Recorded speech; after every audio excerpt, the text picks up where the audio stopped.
Hey there, my name's Michael, and I'm really excited to tell you about an app I've been building. It's called Jettison, and it's for photographers. The premise is really simple. The app helps you delete photos faster. I know for me personally, deleting photos is the least enjoyable part of the photography process, and I'm sure that's a pretty common sentiment. If you're shooting RAW, those files are what, 30, 40, 50 megabytes each or more? Even if you want to keep every photo you shoot, it's just not practical to keep files that size hanging around long term. So you need to delete them. But that process of figuring out what to delete and what to keep is always such a grind.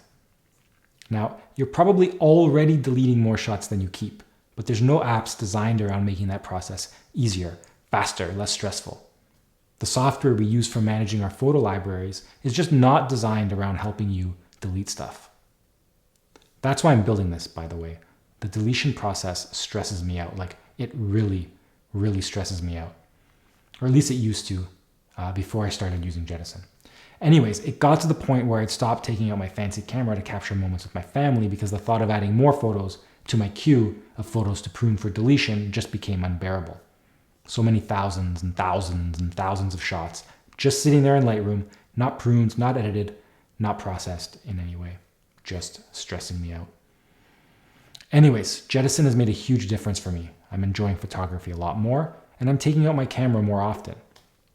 The pitch is simple, I think, and I think it's compelling, but I still need to do the work to get the word out there. So something I've been toiling away on is a product launch video. Not the real launch video, but more of a prototype to test out audio, video, lighting, what I'm going to say, how I'm going to say it, what I'm going to show, etc. Basically a trial run. Turns out that making videos is not easy. I'm glad I've been practicing though, because I've been learning a lot. And I discovered that I might actually kinda like making them. Now, I've still got a lot of work to do before I can launch a beta, let alone ship a version 1.0.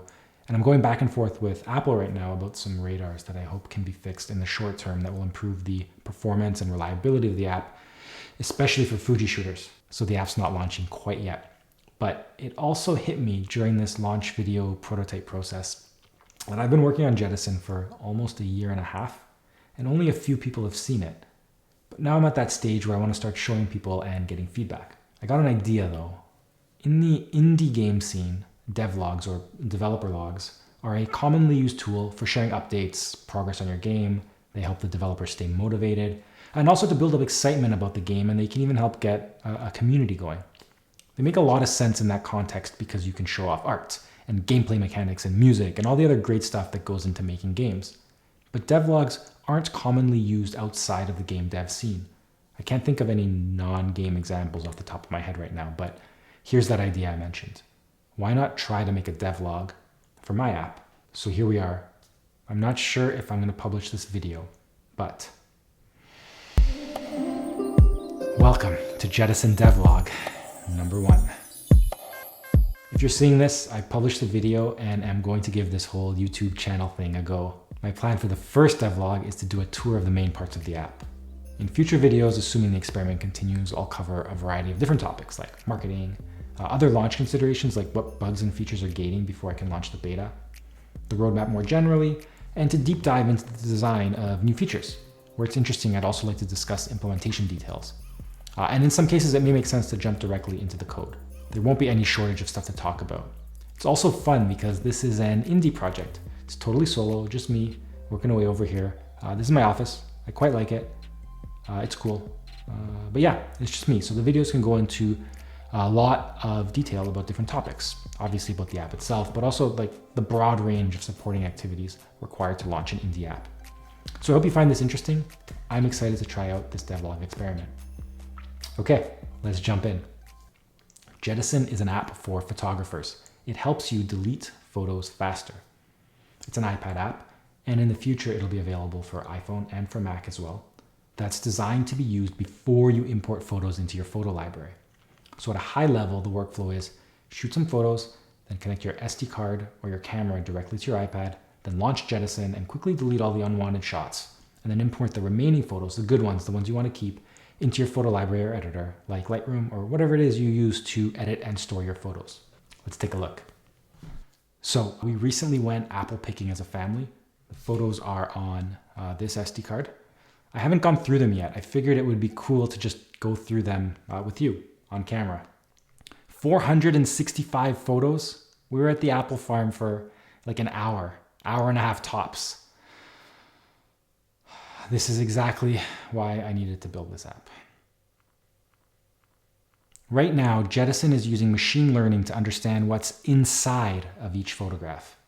And once it's done processing each photo, it applies a clustering algorithm to group photos together based on how similar they are to each other. So photos that are very similar get grouped into the same cluster. In the app, as you'll see soon, each cluster is represented as a different section. When all this machine learning magic finishes processing, we're dropped into the main part of the app UI.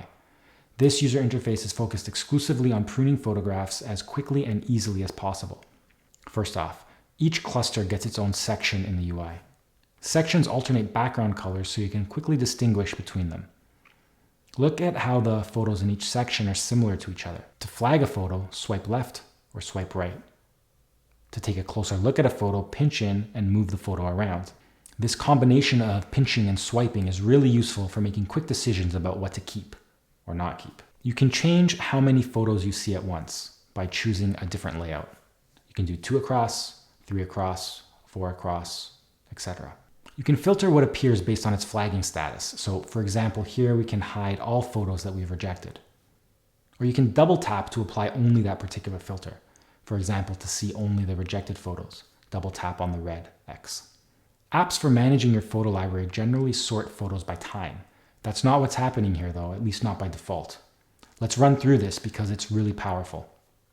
First, the anchor button determines which photo is chosen to be the first one in each section. Think of the anchor as the lead photo for a section. By default, we're applying another bit of machine learning. Jettison picks the photo with the highest face capture quality. Now, face capture quality is not a measure of how beautiful a face is, but rather it scores the quality of the capture itself. Is the subject looking directly at the camera? How much of their face is in the frame? Is any part of their face obstructed? Are they smiling? It's scoring all the factors that you would intuitively understand as important when evaluating a photo of a person's face. You can also just choose the first photo that was taken based on its capture time to be the anchor for that section. Okay, let's talk about the sort button. You can use this to configure how all of the other photos in the section are sorted. So this is all the photos in the section except for the anchor, because the anchor is special and has its own setting. By default, Jettison will sort photos based on how similar they are to the anchor. You can also choose to sort the photos by their face capture quality or by their capture date. There's another mode you can use to view your photographs. If you double tap on an image, it will pull up the detail viewer. Here, you can zoom in and pan around. When an image is flagged, either to keep it or to delete it, the controls are tinted accordingly. I found this makes it easy to do a quick review of photos you've already flagged. The colors provide a kind of ambient awareness, so you don't need to move your eyes all over the screen. So you've seen what it's like to drive the app by touching the screen with your fingers and using touch gestures. But you know what's even cooler and faster is using the keyboard. It's a bit awkward to film myself using the app with the Magic Keyboard or Smart Keyboard attached to the iPad. So I'm going to keep the overhead view, but use this wireless keyboard.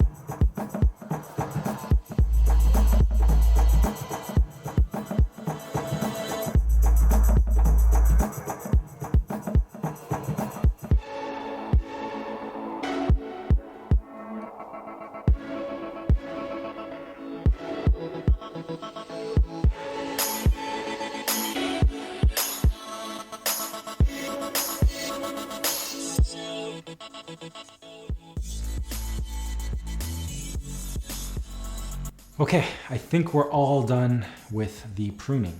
Let's check to make sure that there aren't any unflagged photos. Okay, 0.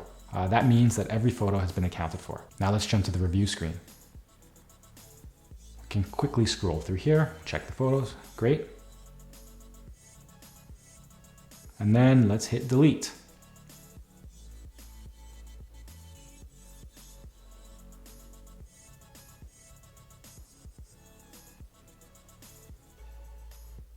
All right, thank you for watching. I hope you found this interesting. I'm definitely excited to try out this devlog experiment. Now, this is my first video on YouTube. I'm not gonna beg for likes or subs, but I just checked and I have literally 0 subscribers right now. I'm gonna need at least one person to subscribe, or it's going to be hard to scrounge up the motivation to make the next devlog. Okay, that's it. We're done. Thanks again for watching. Ciao. Blah.